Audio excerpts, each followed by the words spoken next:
Think the Saw movies were gruesome? The Mesopotamians would laugh. Their justice system handed out punishments that made medieval torture look quaint. And if you thought gladiators were the height of brutal entertainment, wait till you hear about the Aztecs' version of game night.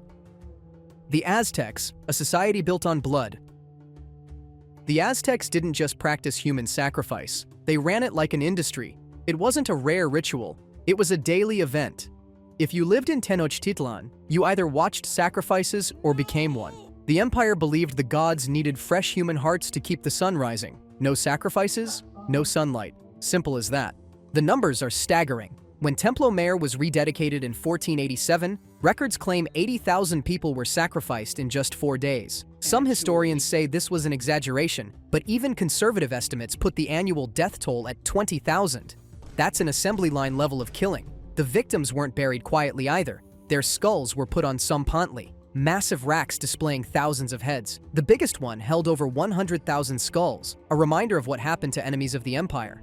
Most sacrifices came from war. The Aztecs didn't fight to kill on the battlefield. They fought to capture. Prisoners weren't just trophies. They were currency for the gods. The more captives a warrior brought back, the higher their status. A soldier who killed in battle was seen as careless. A soldier who captured dozens alive? That was a hero. Sacrifices were not quick or painless. Victims were marched up steep temple steps where 4 priests held them down on a stone slab. The executioner, using a razor-sharp obsidian knife, sliced open the chest and tore out the still-beating heart. The heart was lifted to the sky, while the body was thrown down the temple steps. But the ritual didn't end there. Some bodies were skinned, and their flesh was worn by priests. Others were dismembered, their bones used as relics. Not all sacrifices were warriors. Children were prime offerings, especially to Tlaloc, the rain god. The Aztecs believed children's tears brought rain, so priests ensured they cried before death. Some were drowned, others were burned alive. If a child had physical deformities, they were considered even more sacred and were more likely to be sacrificed. Some victims didn't go to waste, at least not by Aztec standards. There was cannibalism. The elite feasted on the arms and thighs of sacrificed warriors. It wasn't for survival, it was a ceremonial meal. Eating the flesh of a fallen enemy was believed to transfer their power, but only the high-ranking elite got to eat. If you were a commoner, you had to settle for maize. The sacrifices weren't just about religion, they were political control. The Aztecs ruled over dozens of subject states, and these regions were forced to send people for sacrifice. Imagine being ruled by an empire that demanded your family members as a blood tax. No surprise that many of these states hated the Aztecs. So when Hernán Cortés and his Spanish forces arrived in 1519, they didn't have to fight the Aztecs alone.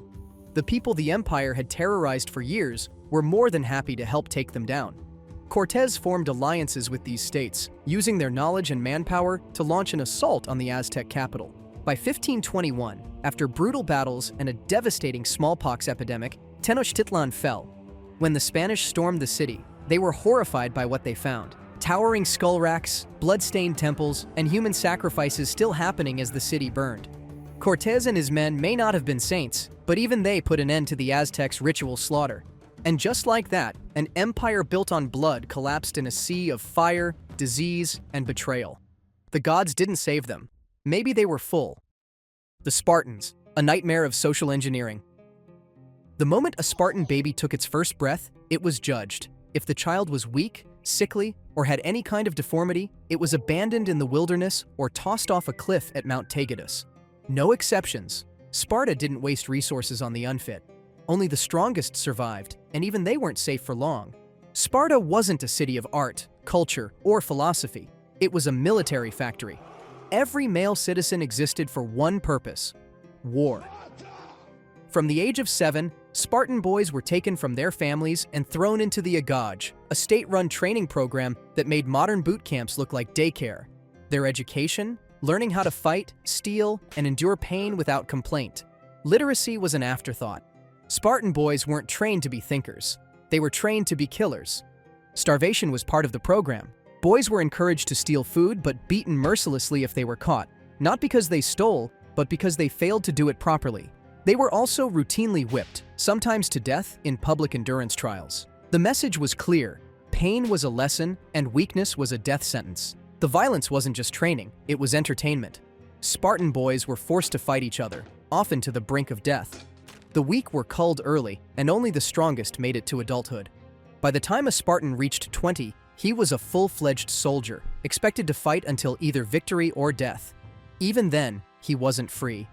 Spartans lived in military barracks until age 30, only seeing their families in secret. Marriage was allowed, but husbands often had to sneak out at night just to be with their wives. Love wasn't a priority, producing the next generation of warriors was. Then there were the Helots, the enslaved underclass who made up the majority of Sparta's population. Sparta had no economy, no industry, and no trade. Instead, Helots did all the farming, labor, and domestic work. The catch? They were treated like livestock. The Spartan government saw them as a permanent threat because, logically, if your slaves outnumber you 10 to 1, they're probably not thrilled about it. So how did Sparta maintain control? Terror. Every year, the Spartans declared ritual war on the Helots. Young Spartan warriors, called Krypteia, were sent out into the countryside to assassinate Helots at random. No weapons, no armor, just a dagger and the element of surprise. This wasn't a rebellion crackdown. The Helots didn't have to do anything wrong.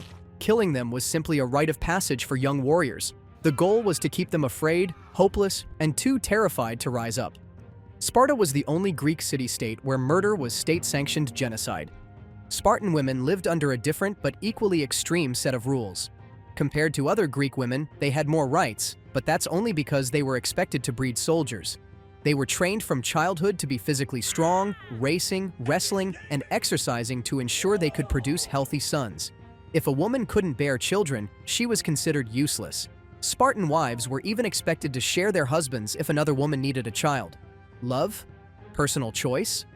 Not important. The only thing that mattered was making more Spartans.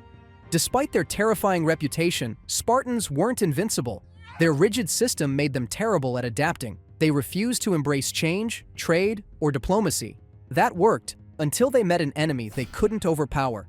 In 371 BCE, the Spartans suffered a crushing defeat at the Battle of Leuctra against Thebes. This was the first time their unbeatable army was exposed as just another military force. The Thebans used innovative tactics, flanking and outmaneuvering the rigid Spartan formations. The result? Sparta's army was shattered, and their myth of invincibility died on the battlefield. The fall of Sparta wasn't sudden. It was a slow, painful collapse. Over the next century, they lost influence, territory, and soldiers. Unlike Athens, which rebuilt itself after defeat, Sparta had nothing to fall back on. No economy, no culture, no innovation, just war. And when they could no longer dominate their enemies, they became irrelevant. By the time Rome took over Greece, Sparta was a living museum, a once feared empire reduced to a novelty for foreign tourists. The Spartans thought they were building the ultimate warrior society. What they actually built was a ticking time bomb. The same system that made them strong also made them fragile, and when it finally collapsed, no one rushed to save them. Mesopotamia, justice in the age of cruelty. If you ever find yourself complaining about modern laws, just be glad you weren't living in ancient Mesopotamia. Hello. This was a society where breaking a rule didn't just get you fined, it got you mutilated, drowned, or executed on the spot. Justice wasn't about rehabilitation. It was about making an example out of people in the most brutal way possible. And if you thought punishments were reserved for serious crimes, think again. In Mesopotamia, simply building a faulty house could cost you your life. The most infamous legal system of the time was Hammurabi's Code, written in 1755 BCE. This wasn't just a set of laws, it was a blueprint for state-sponsored violence. With over 280 laws, it covered everything from property disputes to murder, and its signature punishment was an eye for an eye, a tooth for a tooth, literally. If you broke someone's arm, the government would break yours. If a builder's house collapsed and killed the owner's son, the builder's son was executed. Justice wasn't about fairness, it was about revenge, served cold, public, and with extreme prejudice. Then there were the punishments reserved for the lower classes. Wealthy nobles could sometimes pay a fine and walk away, but if you were poor, your options were limited to death, dismemberment, or slavery. They were at the very bottom, treated as property. If they talked back, they could have their ears cut off. If they tried to escape, their master could gouge out their eyes. And if a woman was accused of adultery, straight to the Euphrates River for a trial by drowning. If she survived, she was innocent. If she drowned, well, case closed. Criminals weren't the only ones who suffered. Doctors had their own high-risk profession, and malpractice wasn't taken lightly. If a surgeon botched an operation on a noble and the patient died, the surgeon's hands were cut off. There were no second chances. If you were a Mesopotamian doctor, you either got it right the first time or you never worked again. Literally. And don't think priests had it easy either. Mesopotamians took their gods seriously. If a priest misinterpreted an omen or a fortune teller made a bad prediction, they could be beaten, exiled, or killed for misleading the people. Religion and law were deeply connected, and disobeying the gods was seen as worse than disobeying the king. Execution methods were creative and public. Hanging, impalement, burning alive. Mesopotamians didn't just kill criminals, they made a show out of it. Some criminals were skinned alive, while others were buried in the walls of buildings as human sacrifices to ensure a structure's strength. If you were really unlucky, you might be sentenced to the pit of lions, where death wasn't instant, but a slow, bloody spectacle. But here's the irony. For all their brutality, Mesopotamians were also pioneers of civilization. They gave the world writing, irrigation, and organized government. But they also made sure breaking the rules meant you suffered in ways that would make medieval torture look mild. Their laws kept order, but they did it through fear. Over time, newer civilizations phased out Mesopotamian justice. The Persians, the Greeks, and later the Romans introduced less extreme, but still brutal, legal systems. But Hammurabi's Code remained one of the most influential legal documents in history. Even today, the concept of an eye for an eye still lingers, just without the part where people get their actual eyes ripped out. Mesopotamians built the foundation of modern society, but they also proved that civilization and state-sanctioned cruelty can go hand in hand. And for thousands of years, nobody really questioned it. Ancient Egypt, the dark side of divine perfection. Ancient Egypt is remembered for pyramids, golden tombs, and powerful pharaohs. But what's usually left out? The fact that Egyptian elites were obsessed with the human body, and not in a way that makes anyone comfortable. They weren't just building monuments to honor the dead. They were cutting people open, experimenting on corpses, and possibly even manipulating genetics in ways that would raise a few eyebrows today. Egyptians believed the body was sacred, but to them, sacred didn't mean untouchable. It meant worth modifying, preserving, and sometimes outright dissecting. Their priests and embalmers were early surgeons, performing medical procedures that would have been considered nightmares anywhere else. They conducted brain removal through the nose, internal organ extraction, and experimental surgeries, some of which appear to have been tested on the living first. Egyptian medical texts describe procedures that sound more like a horror script than early science. Doctors performed primitive brain surgery, drilling holes into skulls to relieve pressure, though the survival rate was questionable. Some treatments involved burning wounds with fire, pouring hot resin into cuts, or applying mixtures of crocodile dung and honey to injuries. The idea was that the gods guided medicine, and apparently, the gods had a twisted sense of humor. But it wasn't just medicine, it was experimentation. Evidence suggests that prisoners, slaves, and the poor were used as medical test subjects. These weren't quick or painless procedures. Victims were often cut open while still alive, so priests could observe the effects of disease in real time. If a person had a mystery illness, their body became a science experiment. No consent, no anesthesia. Just brutal curiosity. Then there's the royal gene pool, which was more of a genetic disaster than a divine bloodline. Pharaohs married their own sisters, daughters, and nieces, all to keep their lineage pure. The result? Generations of rulers with severe birth defects, mental impairments, and genetic disorders. King Tutankhamun was a medical wreck. He had a clubfoot, malformed bones, and a severe overbite, all thanks to his parents being siblings. His family wasn't unique. Many pharaohs suffered from diseases caused by inbreeding, but the idea of marrying outside the royal family was unthinkable. And then there's mummification, the real horror show. Egyptians believed that preserving the body was essential for the afterlife, which meant removing anything they deemed unnecessary, like the brain. The process involved stabbing a hooked instrument through the nose, scrambling the brain into mush, and then yanking it out in pieces. The heart, however, was left intact, because Egyptians believed it was the center of intelligence. Let's be honest, not their best scientific guess. Organs were carefully removed, dried, and stored in canopic jars, while the rest of the body was soaked in natron salt for 40 days to remove moisture. The elite were lavishly preserved, while the lower classes, not so much. Many commoners were buried in mass graves, left to rot in the desert. But even elite mummies weren't safe. If you thought being buried in a gold-covered tomb protected you, think again. Tomb raiding wasn't just a crime, it was an economy. Many mummies were looted, burned, or even ground into powder and sold as medicine. Yes, Europeans in the Middle Ages believed crushed mummy remains could cure disease. Thousands of Egyptian mummies were turned into miracle powders and consumed, because apparently there's no limit to bad medical advice. And then there's the accidental mummies, not the kind prepared for the afterlife, but the ones preserved by pure chance. Egyptian tombs created the perfect dry, airtight conditions, which meant that some people who weren't even meant to be mummified ended up naturally preserved for centuries. Archaeologists have found bodies that still have hair, skin, and even tattoos, as if they just fell asleep 3,000 years ago. The Egyptian obsession with the afterlife went beyond mummies. Some pharaohs were buried with their servants, because why not bring your workforce to the afterlife? While other cultures practiced human sacrifice, Egyptians had their own spin. Kill a few people so they can serve the king forever. High-ranking officials, servants, and even animals were strangled or buried alive, all so their ruler wouldn't have to lift a finger in the next world. Egyptians were obsessed with preserving bodies for eternity, but the reality? Most of those bodies ended up stolen, destroyed, or eaten. For a civilization fixated on immortality, they sure did a lot of horrifying things to the living. The Incas, death as a sacred duty. The Inca Empire wasn't just a society, it was a well-oiled machine fueled by devotion, sacrifice, and a whole lot of terror. While they're often remembered for engineering marvels and vast cities, one thing history books don't emphasize enough is how they kept their gods happy. The Incas didn't just accept death, they embraced it. And if you were chosen for sacrifice, there was no escape. Unlike other civilizations that sacrificed prisoners of war, the Incas preferred their victims to be perfect, the best offerings, children. They believed kids were the purest beings, making them the ultimate tribute to the gods. This wasn't a last-minute execution. These children were selected months, sometimes years in advance, fed the best foods, and treated like royalty. But they weren't being rewarded.